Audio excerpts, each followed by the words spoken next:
जय जगन्नाथ, जय श्री कृष्ण, राधे राधे।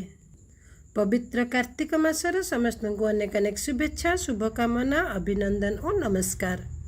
आज आम पाठ करवा कार्तिक महात्म्यर द्वादश अध्याय। आम प्रथम अध्याय एकादश अध्याय पर्यंत आम श्रवण कर सारीचु। आ कथा बहुत सुंदर कथा, भगवान कथा ये अच्छी। आ कार्तिक मासर विशेषता कौन, कार्तिक मासर महिमा कौन, कार्तिक मासरे विष्णु को कहीं पूजा करा जाए, केमिति पूजा करा जाए, क्यों माने पूजा करी कौन सब प्राप्ति पाइचंती, ए सब विषय ये वर्णित करचंती महादेव दास, जोटा कि पृथु को कहिचंती नारद। सही कथा कृष्ण कहउचंती सत्यभामा को, आउ व्यासदेव जहाँ लिखिचंती से सबू को महादेव दास ओडिया रे ताहा वर्णना करचंती। ताहले कार्तिक मासर महिमा महान अटे। यह पुण्यर मास, दानर मास, धर्मर मास, स्नानर मास, दामोदर पूजार मास। यही मास होची स्वयं नारायणकर अति प्रिय मास। एणु यही मासरे आमे जहाँ भी किछि करिबा आमर ताहा बहुगुणित बढ़ी जिवो। जदि आमे पुण्य काम करिबा ताहले आमर धर्मर परिमाण बढ़ी जिवो, और आमे जदि पाप कर्म करिबा ताहार परिणाम मध्य बढ़ी जिवो। एणु समस्तଙ୍କୁ निवेदन, ये कार्तिक महात्म्य शुणन्तु, किपरि भाबरे पालन करिवे कार्तिक मास ताहा सब वर्णना करा जायछि। आ से सब पालन करंतु, आ अनेक सारे ढेर सारे पुण्य अर्जन करंतु, और भगवान विष्णुंकर आशीर्वाद लाभ करंतु। तेबे आपण माने ये अध्यायटी को पूरापूरी संपूर्ण रूपे शुणन्तु, मन देकिरे शुणन्तु। अति सुंदर प्रांजल सरल भाषा रे महादेव दास बुझाई दैछन्ति ताकू। अधारू जमा भी खंडिया करेनि, अधारू छाड़े ना। आ पूरा शुणी सारा पर आपण अन्य मानक शुणा ताको शेयर करदे, कहीं यही कार्तिक महात्म्य जो पुण्य करती, यही कार्तिक महात्म्य श्रवण बा पठन मध्य पुण्यर गोटे भाग। एणु आपण मानक द्वारा जने जदि उपकृत होचंते ताहले आपण मानकर मध्य धर्म बढ़ीजिवो और पुण्य बढ़ीजिवो। तेबे चलंतु आरंभ करिबा आजिर अध्याय रे कोन लिखिचंते महादेव दास। द्वादशाध्याय। श्रुत उवाच पतितं वीरभद्रं तु दृष्ट्वा रुद्रगणाभयात् आगतास्ते रणत्वक्ता क्रोशमान महेश्वरं। सा तु कोलाहलं श्रुत्वा गणनं चन्द्रशेखरः अभ्यगात् वृषभारूढः संग्रामं प्रहसन्निव। शुण सकल मुनिगण द्वारकापुरे नारायण कहन्ति सत्यभामा आगे जे इतिहास कृत जुगे। ब्रह्म सनातन संवाद पृथुको कहन्ति नारद। शुण राजन मन तोषे हर भुवन कपिलासे। सकल रुद्रगण मिले प्रभु को कले निउछाली।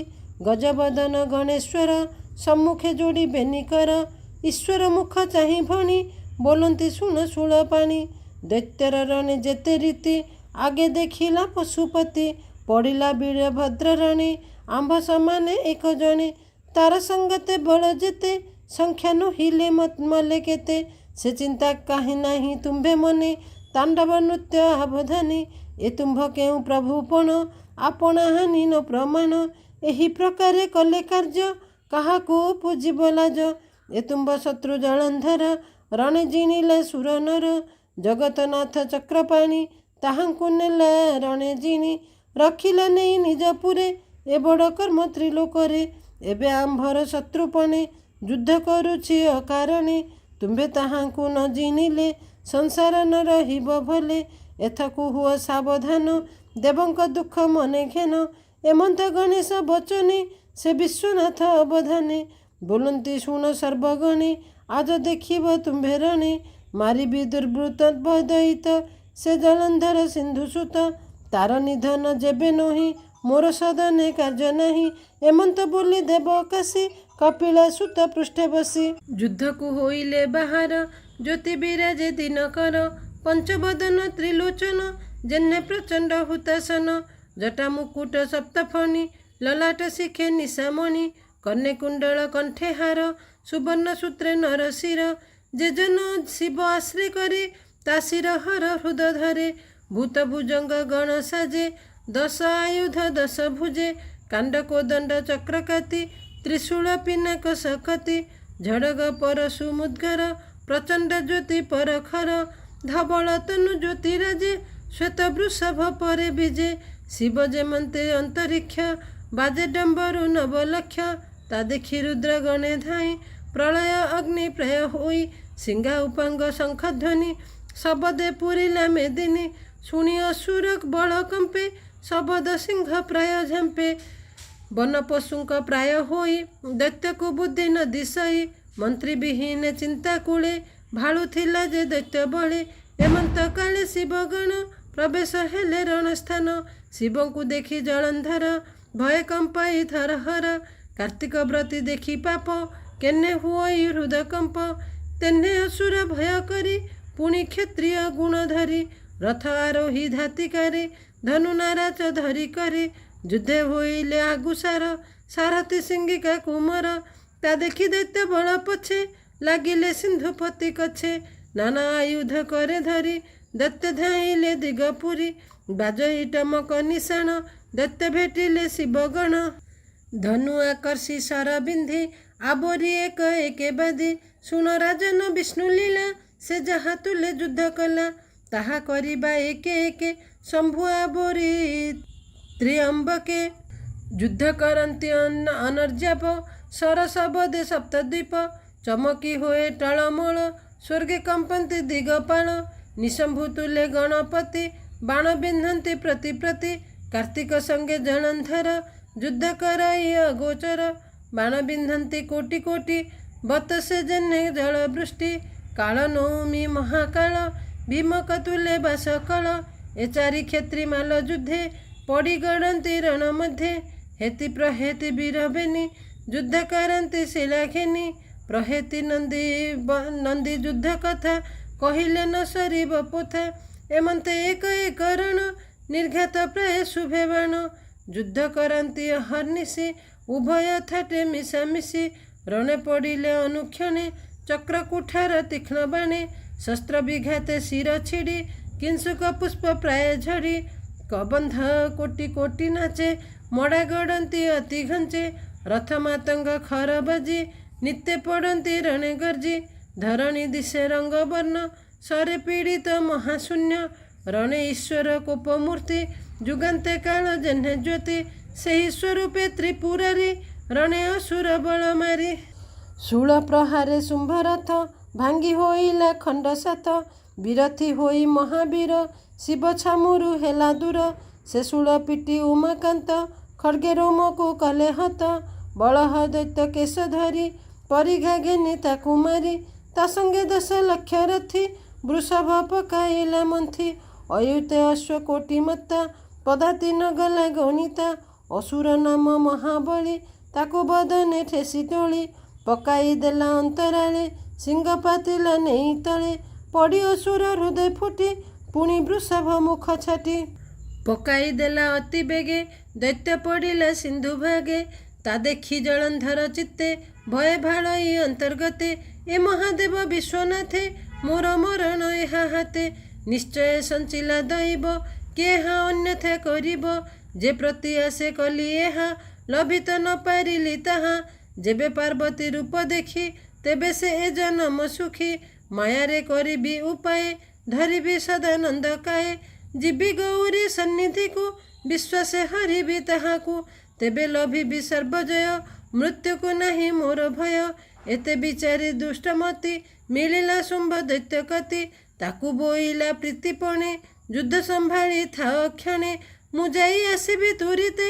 ବିଚାରି ଭିଣୋଇ ସଙ୍ଗତେ ସେ ଦେବ ନାମ ମାୟାଧର ଜାଣଇ ଅନେକ ବିଚାର ଯୁଦ୍ଧେ ଜିଣିବି କେଉଁ ବାରେ ବିଚାରିଲେ ଉଠିବି ବେଗେ ଏମନ୍ତ କହି ଦୈତ୍ୟନାଥ ଶୁମ୍ଭକୁ ଦେଲା ନିଜ ରଥ ଏ ରଥେ ବସି ଦୈତ୍ୟ ବୀରେ ଶିବ ସଙ୍ଗତେ ଯୁକ୍ତ କରେ କଶ୍ୟପ ସୁତ ବିପ୍ରଚିତ୍ତେ ରଣେ ଆବୋରି ବିଶ୍ୱପତି କରନ୍ତି ଅସଂଖ୍ୟ ରଣ ଏଥୁ ଅନ୍ତରେ କଥା ଶୁଣ ରଣ ଅପେକ୍ଷୀ ଜଳନ୍ଧର ସେଠାରୁ ଗଲା କେତେ ଦୂର ନିଜ ଶରୀର କରି ଗୋପ୍ୟ ମାୟାର ହେଲା ଶିବ ରୂପ ପଞ୍ଚବଦନ 10 ଭୁଜ ବିପୁଳ ବପୁ ଜ୍ୟୋତିରାଜ करे त्रिशूल पशुपत मुखरे तिनि नेत्र एमंते पंचदश आखि पंचबदने भस्ममाखि भ्रुकुटी कुटिल कपोले अर्धशीतांशु ज्योति ज्वले शिरे मुकुट जटाभार स्रवि पड़ुछि गंगाधार कंठे लंबित अस्थिमाला श्रवणे मर्कत कुंडल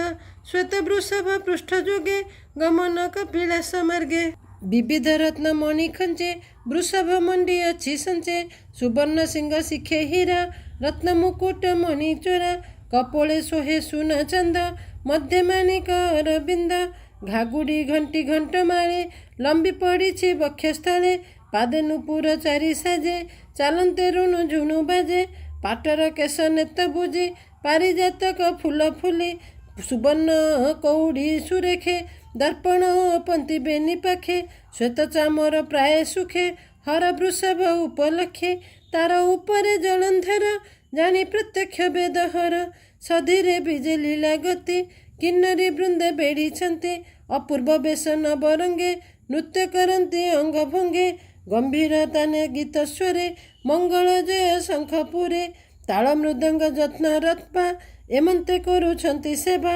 शिव संपद प्राय होई असुर शिव पुरे जाई पार्वती दासी माने आसी थिले से सिंह द्वारे बसी जय शब्द शुणी बेगे उठी चाहिए राजमार्गे देखिले विजे विश्वनाथे गईस पुष्प वृष्टि पथे पशुवाहने पशुपति सिरे धराई फूल छते युवती गणे पासे बेढ़ी आसंती पटुआर पड़ी केते हैं दूरे सिंह वेद शुभु चिरण जय वाद्य एमंत देखी दासी गणे पार्वती आगे तत्क्षणे कहिले अंतपुरे जाई भूमत आस बेग होई तुम्भ बल्लभ परवेश प्रभुଙ୍କୁ अर्घ्य देव आस एमंते दासी मुखु शुणी कनक शैल दुलनी निज आसनु उठी बेगे कांचन माला सखी संगे पुरु बाहार होई आसी क्षीर समुद्र जेन्हे शशी दासीଙ୍କ करे अर्घ्य थाली आसन्ते पड़े हुल हुली नबरु होइले बाहार देवींकी देखिला असुर जेमंते शुणिथिला पूर्वे नारद वचन प्रस्तावे सही स्वरूप आगे देखी पिछाड़ी न पारिला आखि पार्वती रूप अग्निकांति शुद्ध सुवर्ण वर्ण भ्रांति शरद पूर्ण इंदु प्रभा तहु अधिक मुख शोभा नीलवसन पहरण सुरंग नेत उपरण बेनिलोचने रूप चाही असुर कंप मान देही पार्वती अंग आभरण जेसने आदित्य किरण शिरे सीमंत मथामणि नासारे मुकुता बसनी ता देखी सागर नंदन हृदय हुए कंपमान कुरंगी लोचने अंजन दानव धैर्य गंजन कर्ण तांक देविनी देखी बंदी होइला तार आखि नीलकुंडल केशभार कुसुम फुटी दिशे शिर कनक कंभुद कंठ देशे मुकुता चाप सरी बसे बाहे बाहुटी करे चूड़ी कांचने नवरत्न जड़ी अंगुली मानकरे मुहि किरणे दैत्य मन भेदी कुबेल मन मोहे अंतरे काम अग्नि बहे पारद उज्ज्वल को चाही जेसने बन मृग रही नुपुर देवी बेनी पाए शेरब घंटी ध्वनि प्राय शुणी असुर श्रुति पटे मन ता रहिला संकटे ता देखिलु बुद्ध कुमार प्रहार कला मंचस्वर कर्मे मर्मे बाजिला बाण जाई असुर चेतन होई वृषभ उपरु पड़िला वृषुकी कुसुम झड़िला असुर सही परकारे पड़िला धरणी उपरे ता देखी देवी मने भ्रांति जानिले निश्चय मायापति तक्षणे हेले अंतर्ध्यान गगने बिजुली जेसन दासी सहित महामाई रहिले गोप्य स्थाने जाई असुर मुहे पड़िथिला क्षणके चेतना पाइला लाजे बाहुड़ी सिंधु शिष्य पुनि होइला निज बेश रत्न कांचन रथे बसी युद्धे प्रवेश हेला आसी एथु अंतरे सुन कथा अंबिका जाय पाई मने व्यथा पूरे एकांत स्थाने बसी ध्यान चिंतिले ब्रह्मराशि जे प्रभु विजय सर्वभूते पुरु बाहार अंतर्गते अशेष लोक चिंतामणि विजय गौरी मन जानी धन्य गोचरे होई दृश्य छामुरे हेले परवेश विष्णु दर्शन देवी पाई आनंद सिरे कर देई पार्वत उवाच हे प्रभु देव नारायण तु नाम परम कारण परमहंस दीक्षा ज्ञानी तोते चिंतन्ति जोगी जनी तु रूप ध्यान मार्गे देखी आत्मा को कहरुथांति सुखी अंते मिलंती तो भुवने न जानती जम दर्शने एमंते महिमा तोहर शरण जनक से धर से जन काल भय डरी तोर शरण आश्रय करी तार विपत्ति आउ नाही सकल लोकाश्रय तुही ତୁ ଦେବ ଦେବ ନିରଞ୍ଜନ ତୋର ଭାବେ ମୁଖଜନ ସଂସାରେ ହେଉଥାନ୍ତି ଦନ୍ଦେ ଯେସନେ ରାଜା ଘରେ ବନ୍ଦୀ ମୁଁ ଏହା ଭଲେ ଅଛି ଜାଣି ତୁ ନାଥ ସର୍ବ ଚିନ୍ତାମଣି ସକଳ ଜୀବ ପରେ ବସ୍ତୁ ସୁଜନ ରଖି ଦୁଷ୍ଟ ନାଶ ଏଣୁ ତ ଦୈତ୍ୟାରି ବାନା ଭକତ ହିତେ ବଜ୍ରସେନା ମୁନିଏ କହିଛନ୍ତି ପୂର୍ବେ ମୋର ଗୁହାରି ଶୁଣ ଏବେ ଅସୁର ନାମେ ଜଳନ୍ଧର ବଳେ ଜିନିଲେ ତିନିପୁର ସର୍ବସମ୍ପଦ କଲା ଜୁର ତଥାପି ସେ ଲୋଭୀ ଅସୁର ମୋତେ ଲଭିବ ବୋଲି କରି ଏମନ୍ତ ମନରେ ବିଚାରି ମାୟାରେ ଧରି ଶିବ ରୂପ ମୋର ଭୁବନେ ଉପଗତ ନଷ୍ଟ ବ୍ୟବହାରେ ଆସିଥିଲା ମୋ ରୂପ ଦେଖି ମୋହ କଲା ଧର୍ମ ସେ କଲା ପ୍ରତିକାର ନୋଇଲେ ସରନ୍ତା ବ୍ୟବହାର ତୁ ନାଥ ସର୍ବଧର୍ମ ଗୁରୁ ମୋତେ ଯେ ରଖିଲୁ ଦୁସ୍ତରୁ ଏବେ ମୁଁ କରିବି କେମନ୍ତେ ବିଚାରି କହ ଲକ୍ଷ୍ମୀକାନ୍ତ ସେ ଜଳନ୍ଧର ଥିଲେ ଭଲେ ନିଶ୍ଚୟ ସୁଜନେ ନ ଗଣିଲେ ଅଧିକେ କି କହିବି ଆଉ ବୋ ପ୍ରଭୁ ବୁଝି ଆଜ୍ଞା ହେଉ ଏମନ୍ତ ଦେବୀ ଶାକମ୍ଭରୀ ମାୟାକୁ ମାୟା କରିପାରି ମୋ ନାମ ମାୟା ଧର ଯେଣୁ ମାୟା ମୋହ ନ ସହଇ ତେଣୁ ବିଶେଷ ସାଧୁ ଠାରେ ପୁଣି ମାୟା କରନ୍ତି ଯେଉଁ ପ୍ରାଣୀ ମୁହିଁ କରଇ ତାକୁ ମାୟା ଯାବତ ଥିବ ତାର କାୟା ତାବତ ସୁଖ ନାହିଁ ମୋର କହନ୍ତି କରୁଣ ସାଗର ଏବେ ଜଳନ୍ଧର ଆସି ମାୟାରେ ତୁମ୍ଭପୁରେ ପଶି ଏଥେ ଲୋଭିଲା ଯେଉଁ କାର୍ଯ୍ୟ ଆମ୍ଭେ କରିବା ମାୟାଜ ସେ ଆଗେ କଲା କର୍ମନାଶ ପଛରେ ନାହିଁ କିଛି ଦୋଷ ସେ ଯେଉଁଥିରେ ଅପରାଧୀ ଆମ୍ଭେ କରିବା ସେହି ବୁଦ୍ଧି ତାର ଯୁବତୀ ସହଚରୀ ଦୈତ୍ୟ ଅକ୍ଷ ତିନିପୁରେ ତାହା କରିବୁ ଆମ୍ଭେ ନାଶ ତେବେ ମାରିବ ସିନ୍ଧୁ ଶିଷ୍ୟ ଏତେକ କହି ଭଗବାନ ସେଠାରୁ ହେଲେ ଅନ୍ତର୍ଧ୍ୟାନ ବିଷ୍ଣୁ ବଚନେ ମହାମାୟେ ମନରୁ ଛାଡ଼ିଲେ ସଂଶୟ ସେ ଦୁର୍ଗା ମାଧବ ଚରଣେ ମୋ ମନ ରହୁ ଅନୁକ୍ଷଣେ ଭଣଇ ମହାଦେବ ଦାସ ସୁଜନେ କ୍ଷମା କର ଦୋଷ ଇତି ଶ୍ରୀ ପଦ୍ମପୁରାଣ ଉତ୍ତରଖଣ୍ଡେ କାର୍ତ୍ତିକେ ମହାତ୍ମେ ଜଳନ୍ଧର ମାୟା ବିଧାନେ ନାମ ଦ୍ୱାଦଶ ଅଧ୍ୟାୟ। ତେବେ ଇଏ ଥିଲା ଆଜିର ଦ୍ୱାଦଶ ଅଧ୍ୟାୟର କଥା କାର୍ତ୍ତିକ ମାହାତ୍ମ୍ୟର। ତେବେ ଜଳନ୍ଧରର ଯୁଦ୍ଧ ଚାଲିଛି, ଶିବଙ୍କ ସହିତ ତାର ଯୁଦ୍ଧ ଚାଲିଛି। ଦୀର୍ଘ 6 ମାସ ଧରି ଯୁଦ୍ଧ ଚାଲିବ, କିନ୍ତୁ ସେଥିରେ କାହାରି ବି ବିଜୟ ନାହିଁ କି ପରାଜୟ ନାହିଁ। ବହୁତ ସୁନ୍ଦର ଭାବରେ ଏଠାରେ ମହାଦେବ ଦାସ ବର୍ଣ୍ଣନା କରିଛନ୍ତି। ତେବେ ଆଶା ଆପଣମାନଙ୍କୁ ଏଇ କାର୍ତ୍ତିକ ମାହାତ୍ମ୍ୟର କଥା ସବୁ ଭଲ ଲାଗୁଥିବ। ତାହେଲେ ଲାଇକ୍ଟେ କରନ୍ତୁ ଭିଡ଼ିଓକୁ। ଚ୍ୟାନେଲରେ ଯଦି ନୂଆ ଅଛନ୍ତି ତାହେଲେ ଆଧ୍ୟାତ୍ମିକ ବିଶ୍ୱାସ ଚ୍ୟାନେଲଟିକୁ ସବସ୍କ୍ରାଇବ୍ କରିଦିଅନ୍ତୁ, ଯଦ୍ୱାରା କି ଆମର ହିନ୍ଦୁ ଆଉ ଜଗନ୍ନାଥ ସଂସ୍କୃତର ଅନେକ ପୂଜାପାଠ ଧର୍ମ ଓ ପୌରାଣିକ ତଥ୍ୟ ବିଷୟରେ ଜାଣିବାକୁ ପାଇବେ। ତେବେ ଆଜିର ଭିଡ଼ିଓରେ ଏତିକି। ଜୟ ଜଗନ୍ନାଥ, ଜୟ ଶ୍ରୀକୃଷ୍ଣ।